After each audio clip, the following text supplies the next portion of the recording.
Crypto products and NFTs are unregulated and can be highly risky. There may be no regulatory recourse for any loss from such transactions. दोस्तों crypto currencies जो है वो उतार चढ़ाव से भरी हुई है और इसकी वजह से इसमें आम जनता की जो सहभागिता है ना वो थोड़ी कम हो जाती है और इसी की वजह से इसका प्रॉपर करेंसी के तौर पर इस्तेमाल जो है बड़ा ही कम हो जाता है और इसको गुड्स और सर्विसेज के लिए पे करने के लिए नहीं यूज किया जाता। नमस्कार मित्रों, मैं हूं आपका दोस्त साहित्यनाथ झा। स्वागत है आपका क्रिप्टो अनफिल्टर्ड के एक नए एपिसोड में और आज हम बात करेंगे स्टेबल कॉइन्स के बारे में।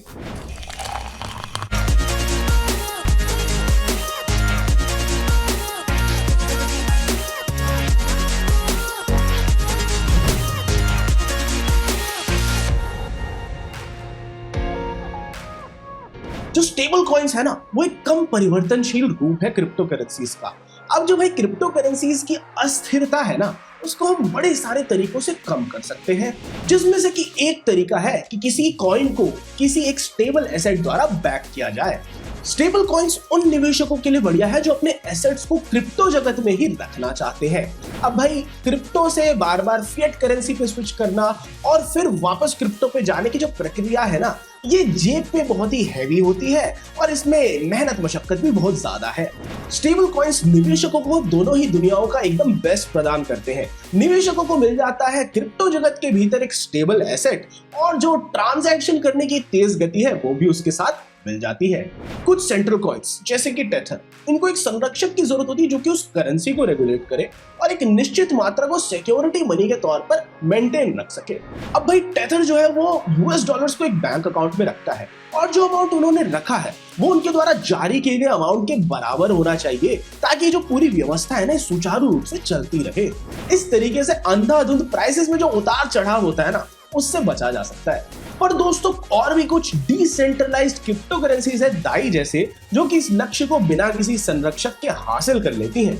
ऐसी करेंसीज इथेरियम ब्लॉकचेन पर स्मार्ट कॉन्ट्रैक्ट्स का प्रयोग करती है सिक्योरिटी मनी को बनाए रखने के लिए और ऑर्डर को मेंटेन करने के लिए।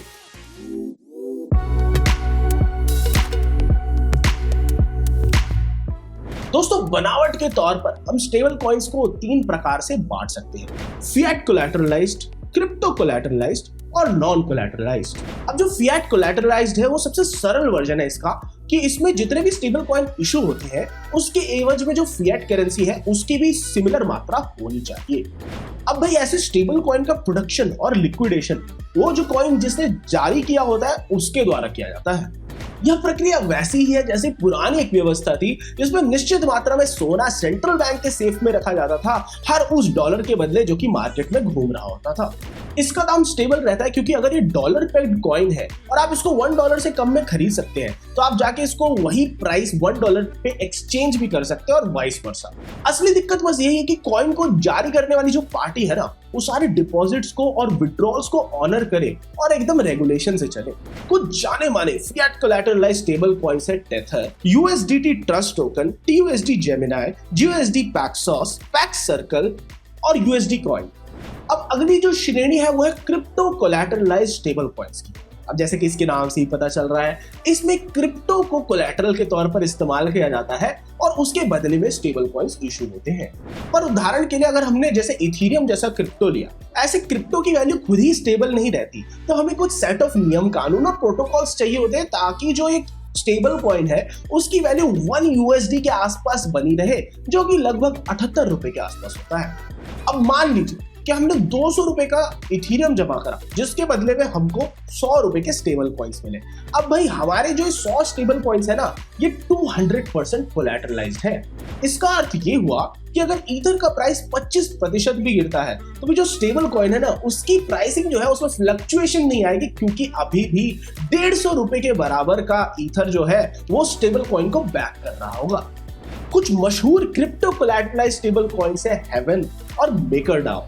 अब आइए बात करते हैं तीसरी श्रेणी की जो है नॉन कोलैटरलाइज्ड स्टेबल कॉइन्स। अब भाई नॉन कोलैटरलाइज्ड स्टेबल कॉइन्स वैसे ही हैं जैसे कि हमारी रियल वर्ल्ड में फिएट करेंसीज काम करती हैं। अब जो नॉन कोलैटरलाइज्ड स्टेबल कॉइन्स है ना इनके पीछे कोई जमा पूंजी नहीं होती है, इनको भी कोई ऊपरी शक्ति रेगुलेट कर रही होती है जैसे किसी देश का सेंट्रल बैंक। अगर हम अमेरिकी डॉलर की बात करें तो ब्रेटन वुड्स एग्रीमेंट के 1973 में पतन हो जाने के बाद से यूएस डॉलर जो है वो किसी भी चीज से पेग्ड नहीं है और इसकी जो वैल्यू है उसको यूएस फेडरल रिजर्व मैनेज करती है। अब इसके कारण से एक ऐसा सिस्टम बना हुआ है जिसमें कि अगर किसी स्टेबल कॉइन की वैल्यू $1 से ज्यादा होती है तो वो और इशू कर दिए जाते हैं, और जैसे ही $1 से कम उसकी वैल्यू जाती है तो उसको बाय बैक कर लिया जाता है इशुइंग एजेंसी द्वारा। जाने माने नॉन कोलैटरलाइज्ड स्टेबल कॉइन्स में बेसिस और कार्बन का नाम है।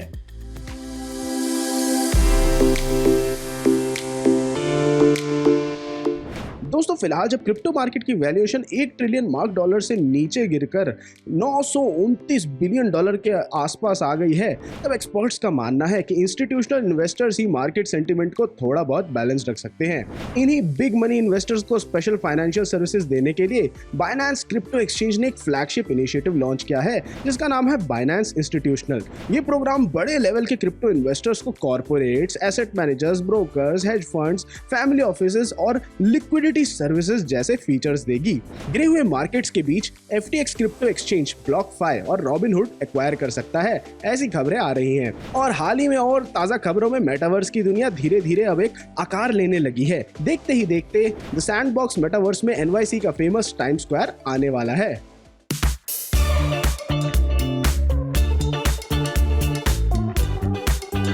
दोस्तों अभी पिछले वीकेंड की बात है जब बिटकॉइन जो था थोड़ा सा ऊंचा उठा और मल्टी डे पीक उसने हिट किया $22,000 का, जो कि ऑलमोस्ट 17.3 लाख के करीब होता है। पर जो बियर्स थे उन्होंने उसको वापस याद दिला दिया कि भैया अभी माहौल ठीक नहीं हुआ है, और उसके बाद और इंक्रीज नहीं हुए। और सच्चाई ये है कि उसके बाद तो उल्टा ही हुआ। बिटकॉइन अपनी वैल्यू को धीरे धीरे लूज करने लगा और $1,000 और उसकी वैल्यू में कम हो गए अगले कुछ घंटों में, और ये $21,000 के आसपास झूलने की कोशिश कर रहा था, पर फिर से गिरा $20,000 के आसपास, जो कि 15.8 लाख के करीब होता है ट्यूसडे और वेडनेसडे को। अब भाई शुरुआत में उसने सस्टेन तो किया उस लेवल के ऊपर, पर ऐसा लग ही रहा था कि वो उससे नीचे जाएगा, और ऐसा हुआ कुछ घंटों बाद जब अपने 11 डे लो पे आ गया बिटकॉइन $19,000 के आसपास, जो कि 15 लाख के करीब होता है। और अभी हाल ही की बात करें तो बिटकॉइन अभी भी उससे थोड़ा सा ही ऊपर ट्रेड कर रहा है, और उसकी मार्केट कैप जो है डंप होके $270 बिलियन के आसपास आ गई है। ये जो लेटेस्ट डिप है ये तब आया है जब यूएस सिक्योरिटीज और एक्सचेंज कमीशन SEC ने रिजेक्ट कर दिया कन्वर्जन ग्रेस्केल बिटकॉइन ट्रस्ट का एक स्पॉट बिटकॉइन ETF में, और इसी के जवाब में ग्रेस्केल इन्वेस्टमेंट्स ने एक वही लॉ सूट फाइल किया है इस डिसीजन को चैलेंज करते हुए। अगर हम वीक ऑन वीक चार्ट को ध्यान से देखें तो ज्यादातर क्रिप्टो करेंसीज जो है वो रेड परसेंटाइल फिगर्स की तरफ देख रही है अभी भी, जैसे कि ईथर जो कि ऑलमोस्ट अब $1,030 के आसपास आ गया, जो कि ऑलमोस्ट $81,300 के करीब होता है, और ये पिछले हफ्ते से 6% तक की डिप है। ऐसे ही कार्डानो, BNB, एवलांच और पॉलीगन उन्होंने भी बड़े भारी लॉस देखे हैं। मीम कॉइन, डोज और शिबा इन्होंने भी दोबारा लूज किया है 0.38% और 5.08% वीक टू डे रिस्पेक्टिवली।